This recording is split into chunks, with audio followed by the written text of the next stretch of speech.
Sometimes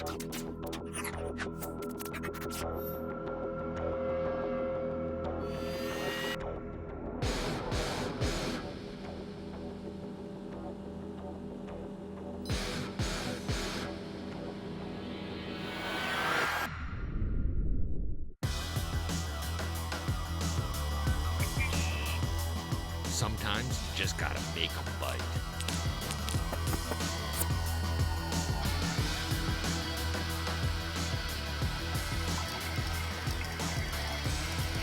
Oh, there he is. Look at that. Great big one. This spot's gotta have fish. Got him. Good one, boy. Good one.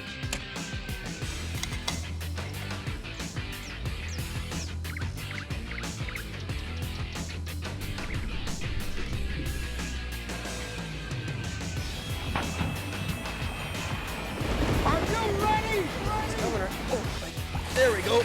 There, got him. Nice fish. That did not take too long.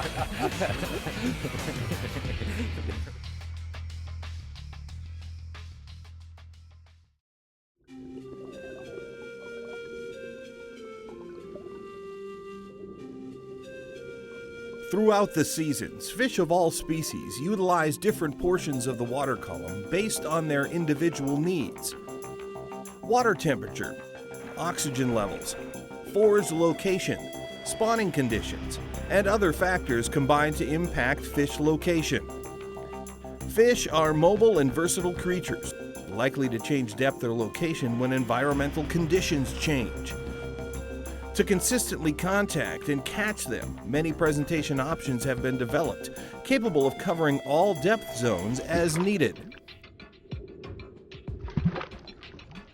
Today, on The Edge, we go cranking for largemouth bass, from barely subsurface down to the base of the deep weed edge. There's a crankbait made to cover all depths that bass are likely to use. You see a lot of jigs, you see a lot of Texas rigs, but they don't see crankbaits all that often in this weed cover. Then, we proceed offshore, far from structure, to troll crankbaits on leadcore line for deep basin-hugging walleyes. There's a fish. A weighty, uniquely effective system for precise depth control that saturates the fish zone like no other. I'm down deep near the basin, probably 34 feet. Pretty fish.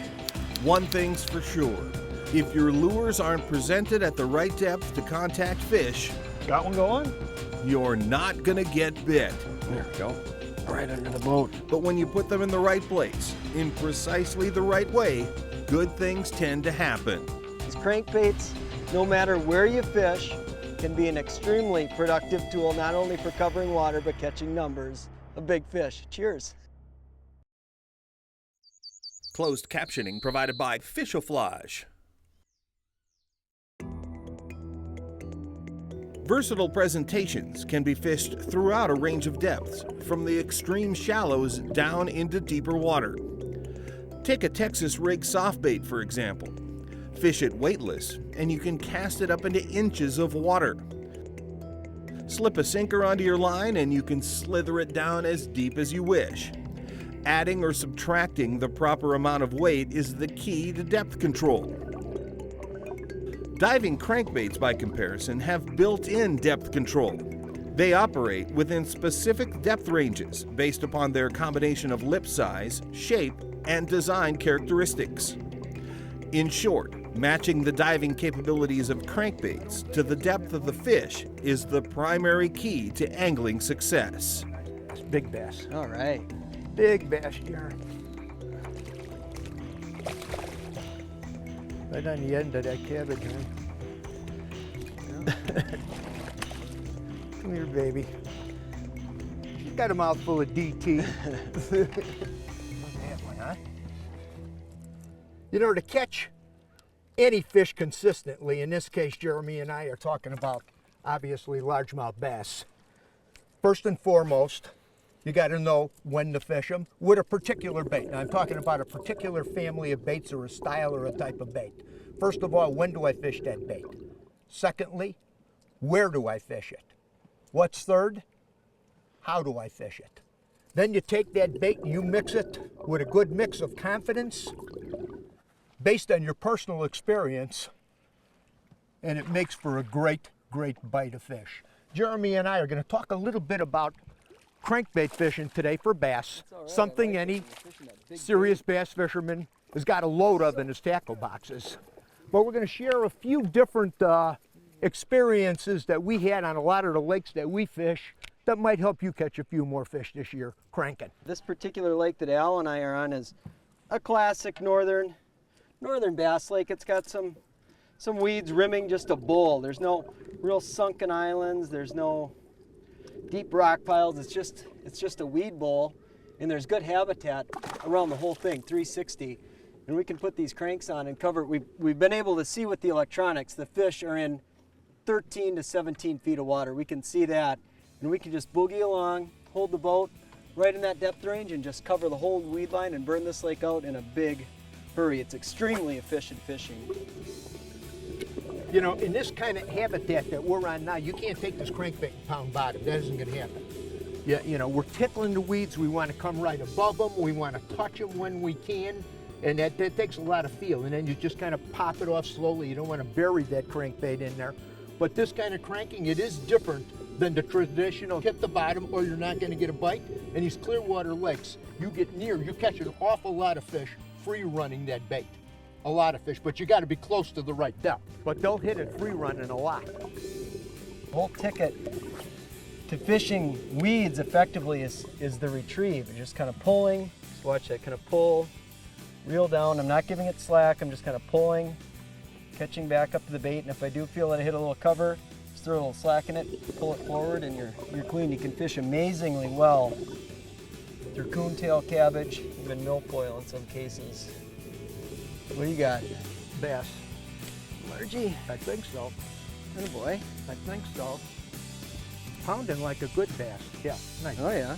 Nice bass. There she comes. Oh yeah. Oh yeah. Oh yeah. Yeah, look at that. Look at that.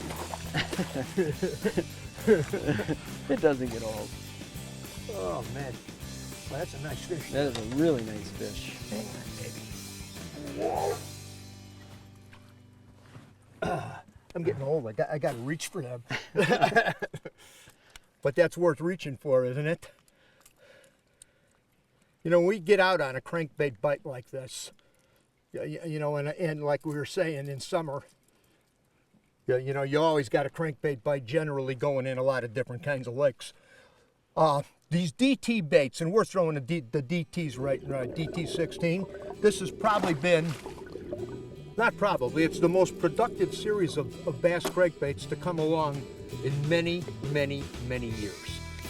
Rattler's DT or Dive 2 series of balsa crankbaits covers the entire spectrum of depth control. Classic models run from the small DT4 on up to the DT20, with numerous sizes in between. Each size targets a specific running depth. Over the years, Rapala added DT Fat, DT Flat, and the rugged DT Thug versions to their lineup. All feature the lively action of high buoyancy balsa construction. And recently, they added Ike's custom ink colors. Ooh, he's digging like a large nose would. Come on, now he's coming up. Feels like a big fish, Al. Big fish, yeah. He's not giving me the spins like a big jack would. Oh yeah. Ooh, it's a big largie. Big largemouth, man. I just had popped one of those pieces of cover and I gave her a little pop off and clunk. Just working that bait through those weeds. This is a big fish, Al. Wow. Yeah. Wow, this is a magnum. Oh, Bubba. Yeah, yeah. That is a sow. That is a real sow. And she has a mouthful of crankbait. Mouthful of DT, don't you, Tubby? Ooh, Al. That's a big fish for here, Jeff. Big Look fish at that. For northern fish, boy. That is truly, You need the pliers? truly a giant largemouth. Wow. Wow. Let me get her unhooked and show you this fish, huh? If you fish northern lakes for largemouth bass, they don't get much bigger than that. That is truly a magnificent largemouth. And these big bass like this, a lot of times are not afraid to bite a crank. They see a lot of jigs, they see a lot of Texas rigs, but they don't see crankbaits all that often in this weed cover, and they can produce some big results, those cranks. Look at that, Al, that is a magnificent bass. Cranking weeds is a lot different than cranking open water or even pulling through a hard cover like bushes or pounding stumps or walking rocks. The tools of the trade are considerably different. And the reason for having this rod being a little stouter with that fast tip is we're bumping into cover a lot of the time, and you want to be able to back that bait out and then rip it. Just rip that bait out, pop it out of the cover, and then get right back into cranking. And also those fish, big fish like that, will tear down in the weeds, and you need a lot more backbone to pull the fish out. And that said, with the more backbone, we're also upsizing the line. Right now we happen to be fishing with 14-pound Suffix 100% castable Invisalign. You want to roll on heavy versus light for this deal. What do you got? I'm not sure. Ooh. Might be better. Ooh. It's a bass. Nice fish. Whoa, it came up. Oh, it feels so good when they jump on. I think we got a honey hole. You know what? I'm going to mark this one. Yours is big. Oh! Whoa! They're actually pretty Whoa, similar whoa. in size. Ooh, you Couple got a good nice one too. ones. I wonder how many fish in a given season largemouth bass are taken by crankbait fishermen. It's an awful lot. Good fish. Look at that, huh? Isn't that just spectacular? Look at that Spectacular fish. Oh, and Al's got one just about the same. Look. That was a nice double on those babies, wasn't it? They're pretty close in size. Hey, it took maybe a half hour, 45 minutes to get tuned in, but since we did, we really put the boots to these babies. Crankbaits, no matter where you fish, can be an extremely productive tool, not only for covering water, but catching numbers of big fish. Cheers. Hey, for more detailed information or to purchase any products you've seen on this show, go to lindermedia.com.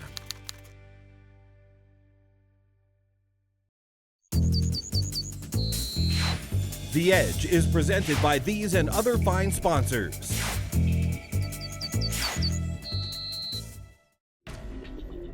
Walleyes are notorious roamers, often traversing vast areas in search of prey. To intercept these relentless wanderers, few tactics cover open water expanses as effectively as trolling crankbaits.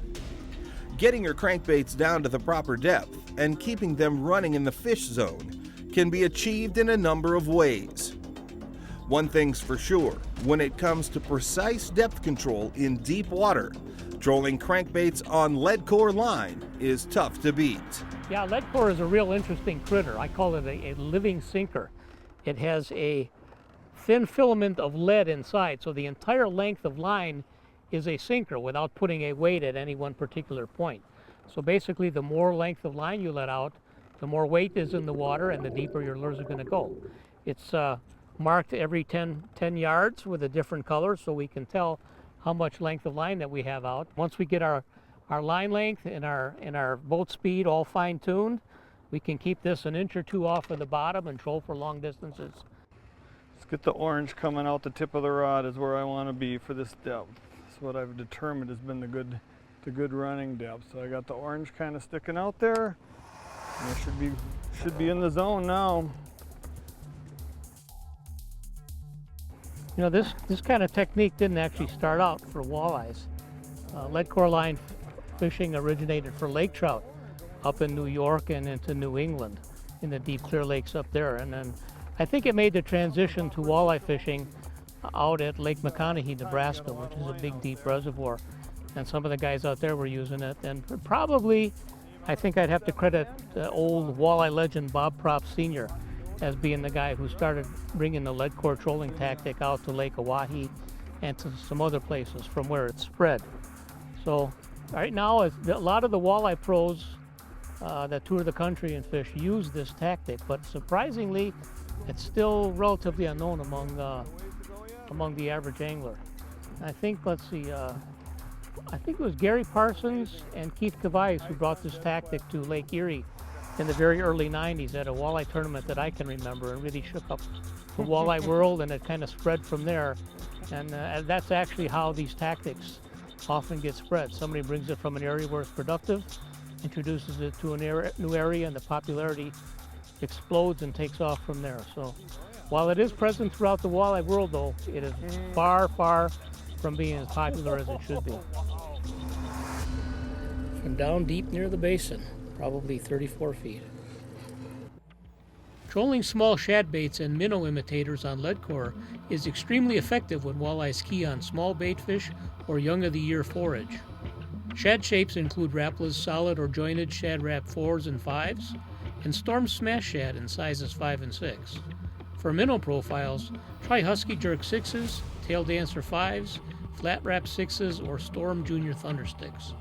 Connecting lures with a small snap makes it easy to experiment with different lure styles and colors to establish a preference from walleyes. In most conditions, we use a 10 or 12 pound test fluorocarbon leader about the same length as the rod. To attach a leader to Suffix 832 leadcore, use a loop-to-loop connection or a double uni knot. Both knots are easy to tie and will pass freely through your rod guides without hang-ups or damage. How fast were you going on that last one, Mike? Now we had her at about 2.3 to 2.4 seemed to be the speed that was. In the old days, you never could have trolled an engine this big down to that slow speed, but you sure have the technology nowadays.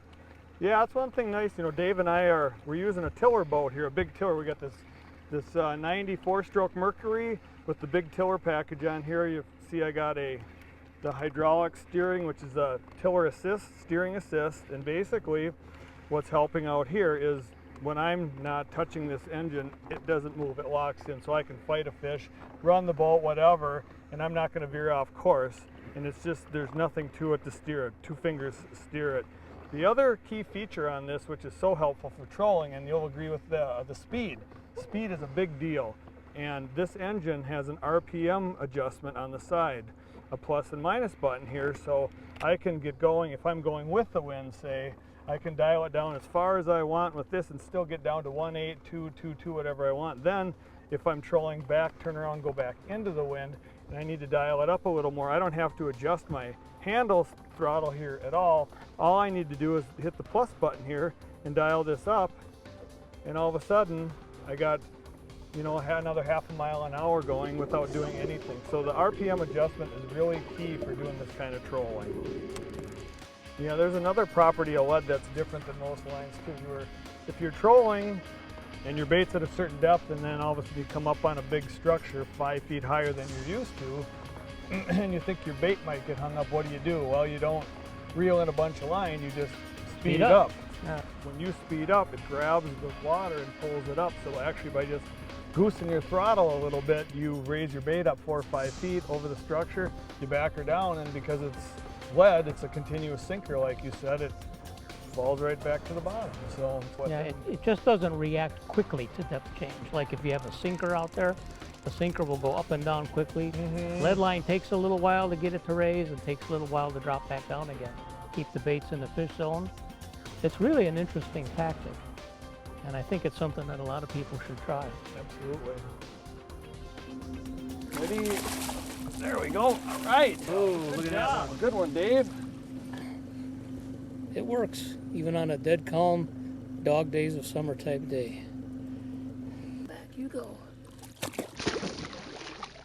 The rods we're using today are 8-foot long trolling rods. They're actually part of the Quantum's Lindner's Angling Edge technique specific rod series. And you see that they telescope down for storage in your rod compartment, and then they extend out for fishing, and they have a soft EVA handle which works out really good for long hours in a rod holder. They don't get all beat up.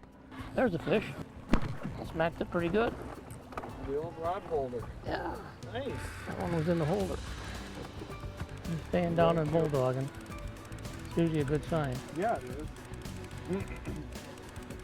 Oh, that's a big one, Dave. That's real nice.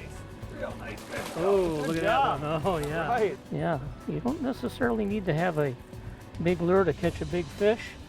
In fact, sometimes it's just quite the opposite. You know, if you use the tips that we talked about today, using leadcore line, get these little baits down into deep water, there's definitely going to be a time and place where you can put great big walleyes in the boat, just like this one. Live bait isn't your only option for catching walleyes. Jigs, soft baits, and hard body baits are deadly for triggering big fish to strike.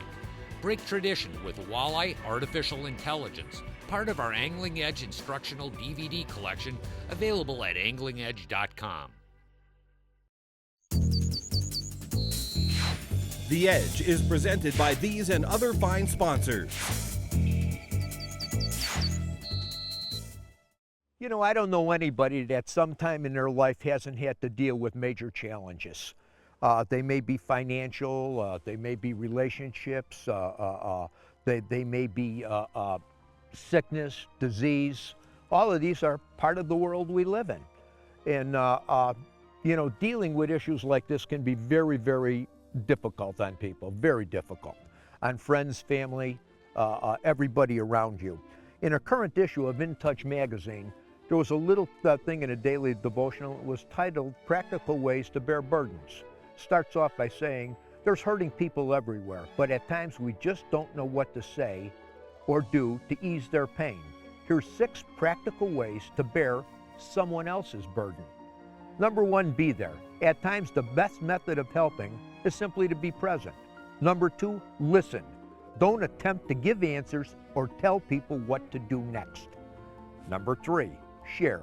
Never parade yourself as someone who has all the answers. Number 4, pray. There is power in speaking people's names before the Lord.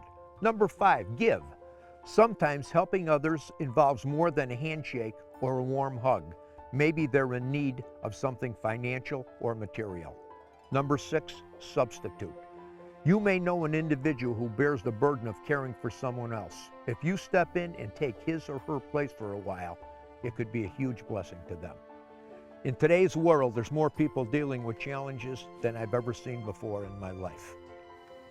These 6 points can be a real blessing in changing somebody's life and making it just a little bit better. I had to share them with you. Hey, from all of us here at The Edge, you have a good, safe fishing season. We'll see you on the water. Hey, I want to take a moment to thank you for watching. And if you really like what you see, we got a whole lot more. So check us out at any one of these online outlets.